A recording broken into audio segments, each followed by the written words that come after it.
On a rainy afternoon in Dallas, Yeah, Rosalie Jimerson stands next to her granddaughter's grave. I miss her. A year's gone by, but the tragedy's still so fresh Yeah, but see, we don't have one like that, that a though. headstone doesn't yet mark where 2-year-old Maliyah Bass rests.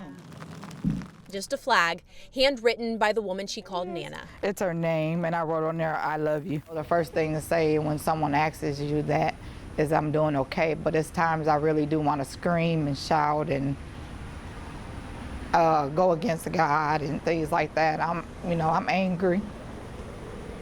I'm hurting, but. On August 22nd, 2020, Jimerson's daughter, Sahara Irvin, and her boyfriend, Travion Thompson, told police they left 2-year-old Maliyah on the playground, steps from the door to their Southwest Houston apartment, while they were inside cooking. And moments later, she was gone.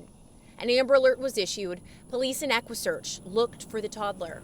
Did you believe that story? At first, yes, at first.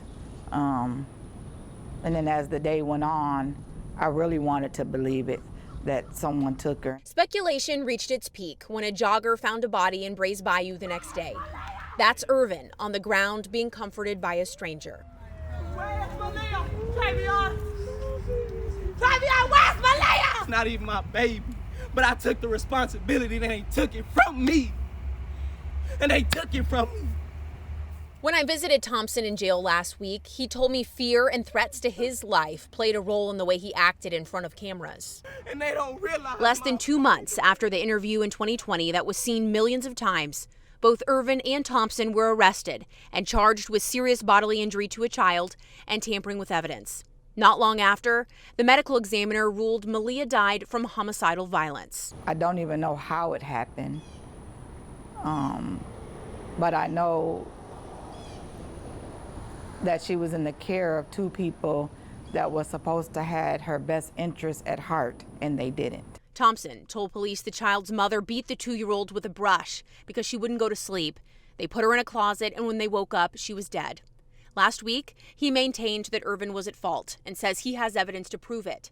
The now 22-year-old filed a handwritten motion with the court asking to be co-counsel with his public defender. Yeah.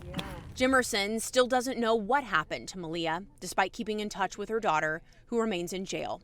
She says they don't talk about it. I've heard that before. I was like, I think I just would have cut all ties with her. I wouldn't have nothing to do with her.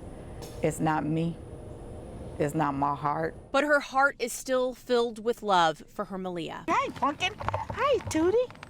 Jimerson recently moved to Dallas so she's able to visit Maliyah more often, the little 2-year-old who had her Nana wrapped around her finger. Because I think she can hear me. Hey, Nana Tootie Boo. You see your Nana out here seeing you, girl. So I say her name. And it makes me feel better to say her name. Maliyah Rosalie Bass. So I just say her name and let her know that I'm here and she's not forgotten. Micah Hatfield, ABC 13. Love you. Eyewitness News.